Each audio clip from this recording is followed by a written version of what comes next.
okay ka na. Alam mo, pinakapa mo kami kanina ng anak mo. Akala ko mawawala ka na sa amin. Okay na ako. Dad, Anak, I'm so sorry for blaming you for everything. When the truth is, gaga naman talaga ako eh. Na-delete na po yung video ko sa website. Dad, I'm so sorry if yung anak mo pakawalang babae.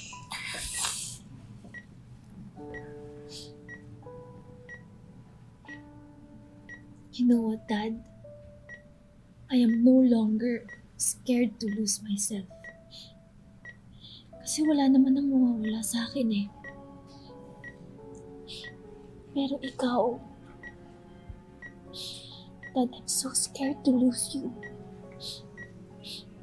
So please don't leave us. Please. Dad, please. kabay nagbantay sa akin habang nag-aagaw buhay ako.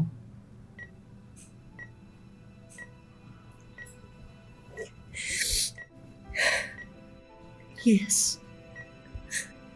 She never left your side. Sinabi nga niya sa'yo eh, lumaban ka.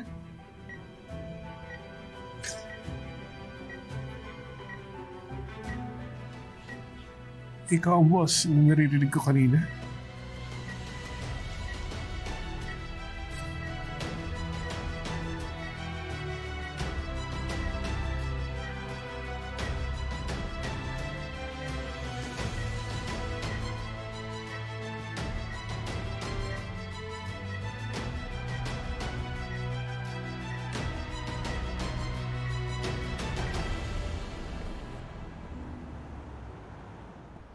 Wow!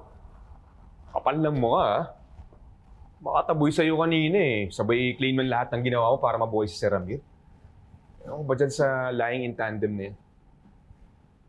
Hayaan mo na. Eh, masaya naman na ako na kahit sa maliit na bagay nakatulong ako sa kanila. Uy, hindi yun maliit ah. Hindi man kailanman makukumpleto yung pamilya ko. At least, nakatulong ako na maging masaya at kumpleto yung pamilya ng iba. Sa bagay man lang na yun, makabawi na sana ako kay Trixie. Sus, lilit bawing-bawi. Sila ang kailangan pang bumawi sa'yo. Eh, paano nga kung totoong ni-rape ni Ino si Trixie?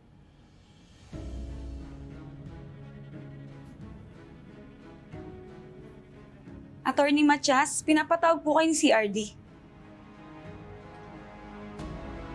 Bakit daw? Innocent Angel's Haven? Yeah. Don't you like it?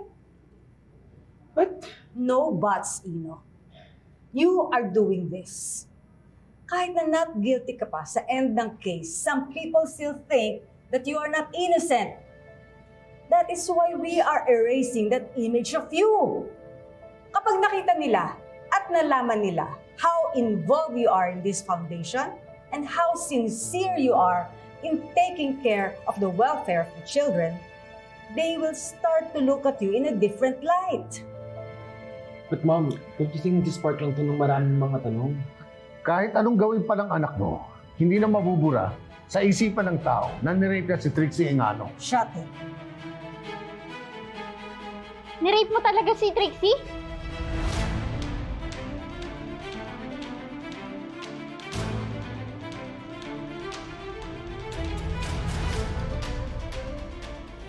Ano, Ino? Sagutin mo ko! Ni-rape mo ba talaga yung kapatid ko? Ni-rape mo ba si Trixie? Niloloko niyo lang ba ako?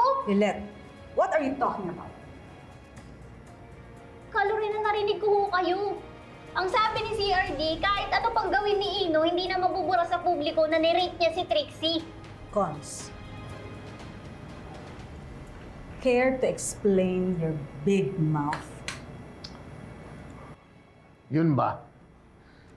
I was just saying to Lorena na kahit anong pakulupa o project ang gawin natin, hindi na mabubura sa isip ng tao kung anong inaakusa sa kanya ng mga ingano.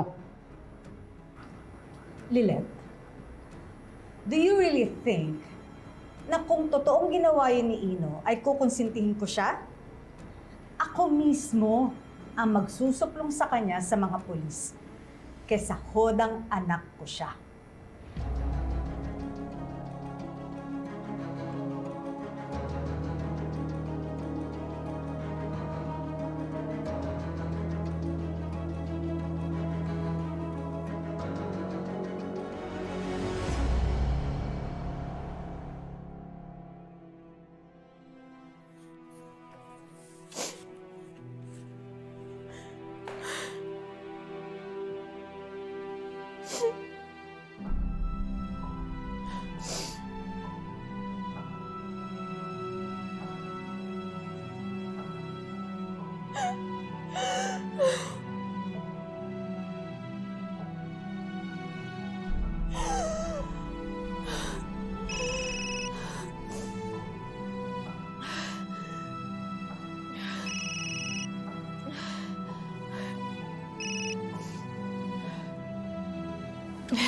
Hey, Mom.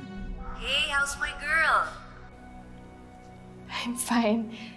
Ikaw, Mom, kamusta ka dyan? Everything's okay and we got to visit your dad in the cemetery before the seminar. Tapos, gusto namin ni Tito Spanky mag-extend para makapunta naman kami ng LA. Are you okay? Are you crying? It's Bonnie, Mom. What happened? Tell me. He broke up with me. Why? It's because of Lilith. What?